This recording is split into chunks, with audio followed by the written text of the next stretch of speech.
Hi, welcome back to Now TV Canada. In this white girl's world. I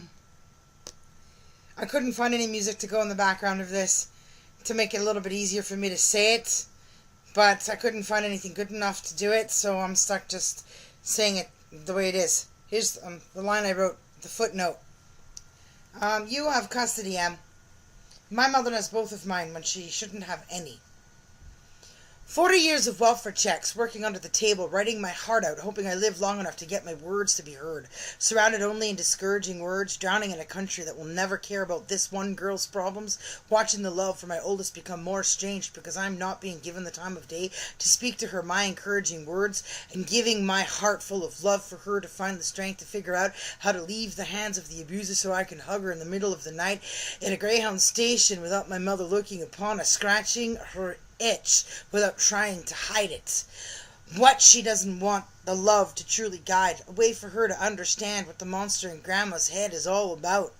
How she really wants to cut me out of their love and growing years and then come to believe she's all they need. When this couldn't be further from the truth, and I can't find the words to talk about her kind of child abuse that the satanic laws here don't care anything about, raising good children with honor who get enough education to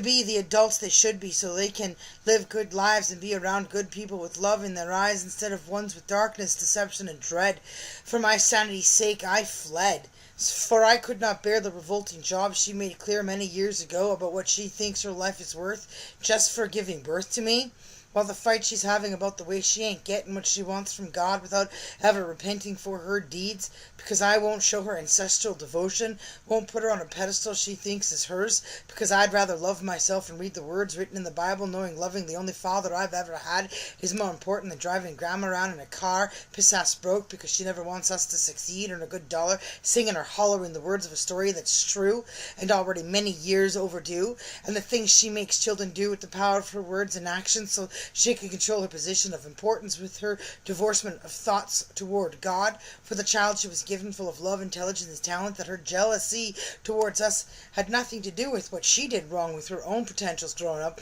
because it was clear way back then that all she wanted was a free ride into paradise without having to do anything right to earn it. No need to care about other people's feelings for being honest. So the torture fell upon me as soon as it was made clear that I was old enough to divorce the sickness and mutated thoughts in her mind of what sex and children are for. Now, as I write these words, my stomach is seriously nauseated and I just want to vomit for what I've been made to live through, as she starts all over deliberately trying to do the same damn things to both my children while thinking she has won the fight she is having with her conscience about her place between heaven and hell, because you can't serve both to get your way.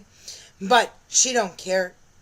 to cry about the pain and suffering she is causing. She just wants to get her way, and these laws keep providing her with the freedom to not stop until she's dead. So I'm left to witness my hope for justice and her finally spending time behind bars, racking up years she deserves, going all the way back to memories made clear about a dark room with only a brick wall out of the window for a view, knowing I was 4 years old when I earned my place in a Pink Floyd universe, when my teddy bear's nose became my first boyfriend, before leading up to when I stuck play school in my underwear and masturbated for my mommy while lying next to her on a sunny day in the middle of the afternoon when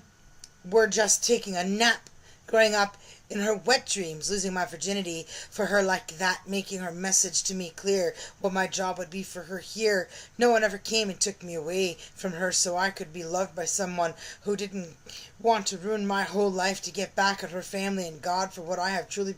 come to understand, that even if she spent her life reading about her condition in prison to come to learn what she should be feeling for her transactions and deeds, that though her mind might one day come to understand that all she'd do in that moment of comprehensible rational thought is blink